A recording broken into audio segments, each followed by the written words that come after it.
मेरे प्यारे बच्चों, आप सभी को नमस्कार। आप सभी का स्वागत है मेरी क्लास में। मेरे प्यारे बच्चों, आज हम आपको पढ़ाने जा रहे हैं विभाज्यता का नियम।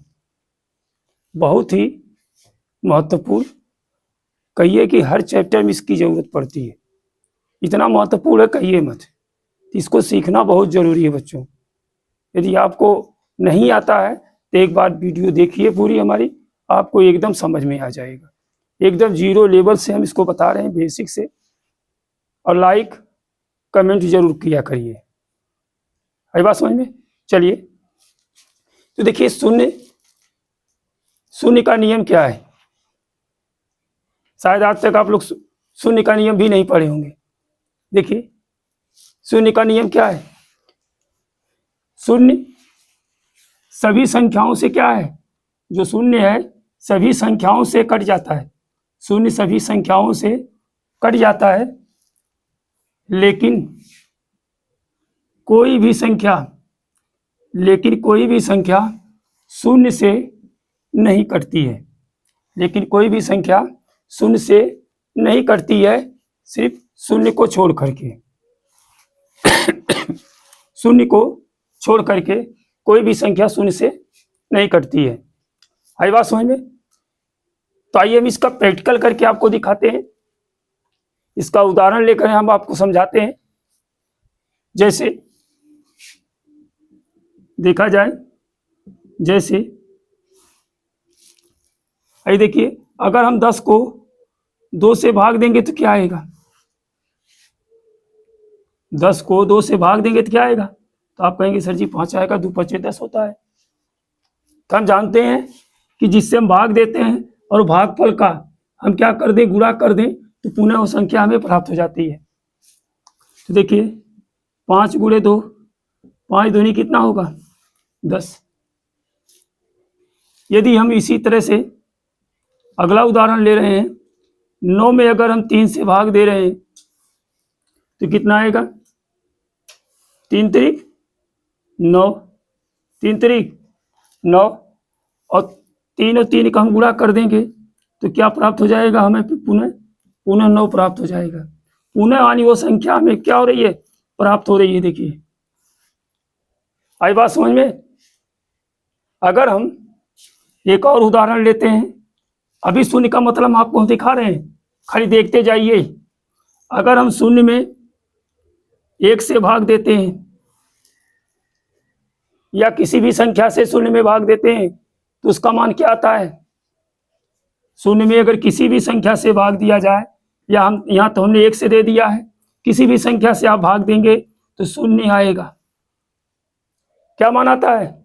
अगर शून्य में किसी भी संख्या से भाग दिया जाता है तो उसका मान क्या होता है, शून्य होता है।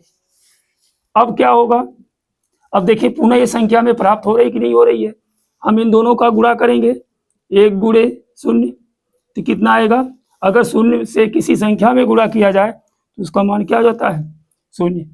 अर्थात हमें ये संख्या क्या हो गई, प्राप्त हो गई। आई बात समझ में? अब देखिए अगला उदाहरण लेते हैं।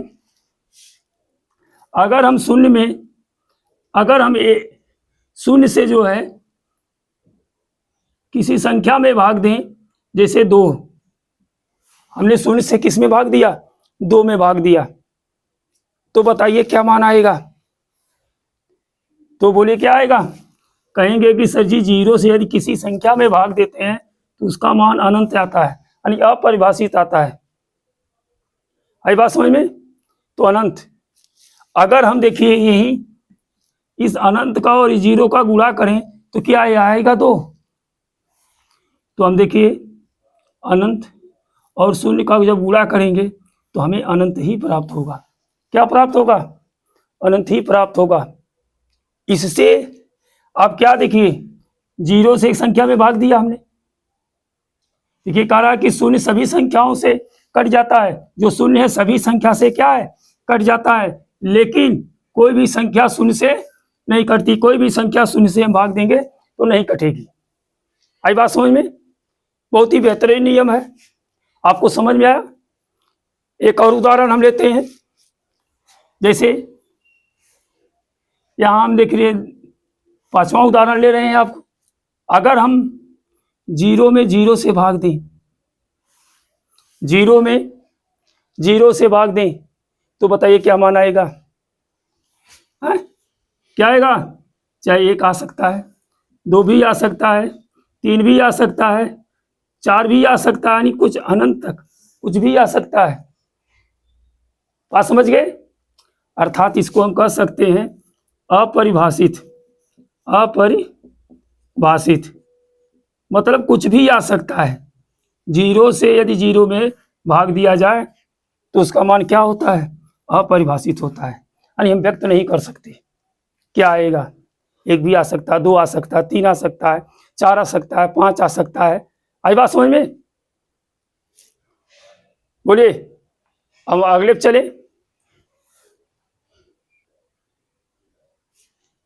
चलिए देखते हैं एक के विभाज्यता का नियम। एक के विभाज्यता का नियम, एक का नियम क्या है? एक किसी भी संख्या से नहीं कटता है। पहली बात तो ये जानिए, एक किसी भी संख्या से नहीं कटता है, एक को छोड़ करके। किसको छोड़ करके? स्वयं, मानिए एक को छोड़कर, यानी किसी भी संख्या से यह नहीं कटता है। लेकिन ये क्या करता है? सभी संख्याओं को क्या करता है? सभी संख्याओं को विभाजित करता है। सभी संख्याओं को क्या करता है? विभाजित करता है। आई बात समझ में? चलिए हम 2 के विभाज्यता का नियम देखें। 2 के विभाज्यता का नियम देखें।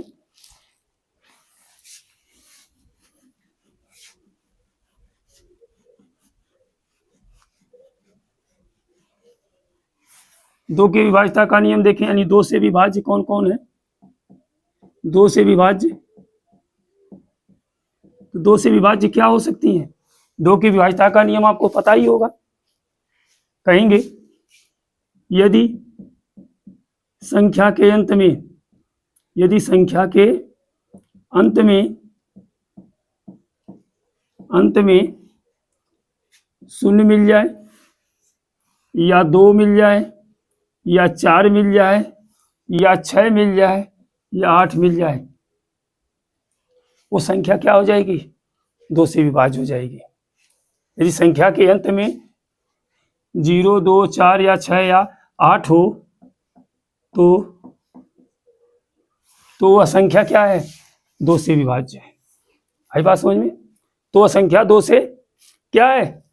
विभाज्य है। अब हमें उम्मीद होगी कि आपको ये नियम समझ में आया होगा। आई बात समझ में? उसी तरह से यदि कह दे 4 से विभाज्य, इसका अच्छा उदाहरण ले लीजिए।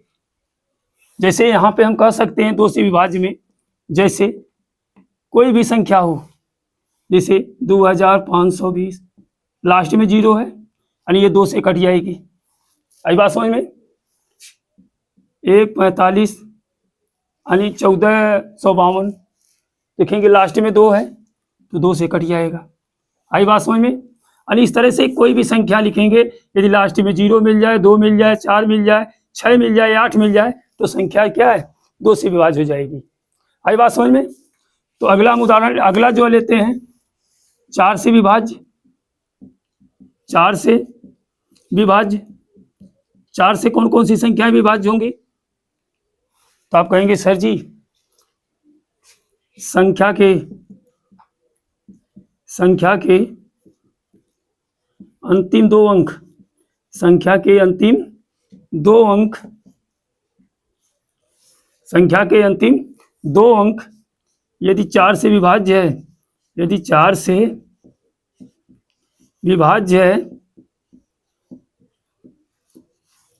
तो वह संख्या 4 से विभाज्य होगी। तो वह संख्या 4 से विभाजित होगी या विभाज्य होगा? विभाजित होगी। तो संख्या 4 से क्या होगी? विभाजित होगी। जैसे आपको दे दिया जाए अगर कह दिया जाए 124, बताइए 4 से कटेगा? तो आप कहेंगे सर जी आप नियम हमने क्या लिखा है कि अंतिम 2 अंक, अंतिम दो अंक क्या है, 4 और 2 है, अर्थात 24 है। क्या 4 का हम पहाड़ा पढ़ते हैं तो 24 आता है, यानी 4 छक 24, हाँ, तो 4 से विभाज्य है। आई बात समझ में। उसी तरह से यदि देख लिया जाए 64, 264, तो देखेंगे ये 64 4 से कटेगा, यानी 16 चौक 64 होता है, यानी संख्या 4 से कट जाएगी। आई बात समझ में। 132, देखिए अंतिम दो अंक क्या है, 4 से कट रहा है, अर्थात संख्या 4 से कट जाएगी। 2004, अब देखेंगे ये भी लास्ट दो अंक 04 है, 4 से कट जाएगा, अर्थात ये संख्या 4 से क्या है, कट जाएगी। बहुत बेहतरीन नियम है। आई बात समझ में। इसी तरह से हम 8 से विभाज्य, 8 का भी नियम देखते हैं, देख लीजिए। 8 से विभाज्य क्या कहता है 8 से विभाज्य क्या कहता है कि संख्या के अंतिम 3 अंक यदि 8 से कट जाते हैं या 8 से विभाजित हो जाते हैं तो संख्या 8 से विभाज्य हो जाएगी। यानी संख्या के अंतिम 3 अंक 8 से विभाज्य है, 8 से विभाज्य है, तो संख्या क्या है, 8 से विभाज्य होगी कि नहीं होगी, होगी, 100% होगी। तो संख्या 8 से विभाज्य होगी।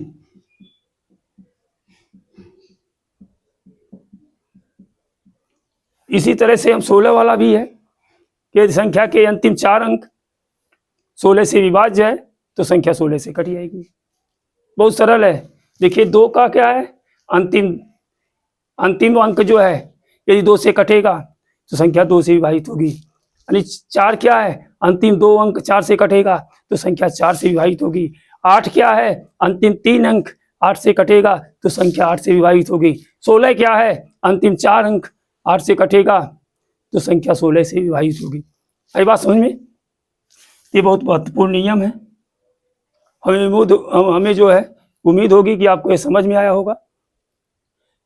वीडियो को पूरा देखा करिए, लाइक जरूर करिए, कमेंट जरूर लिखिए कि कैसा लगा। आई बात समझ में। तो फिर हम चलते हैं अगले वीडियो में, फिर कल मिलेंगे हम लोग। ठीक, धन्यवाद।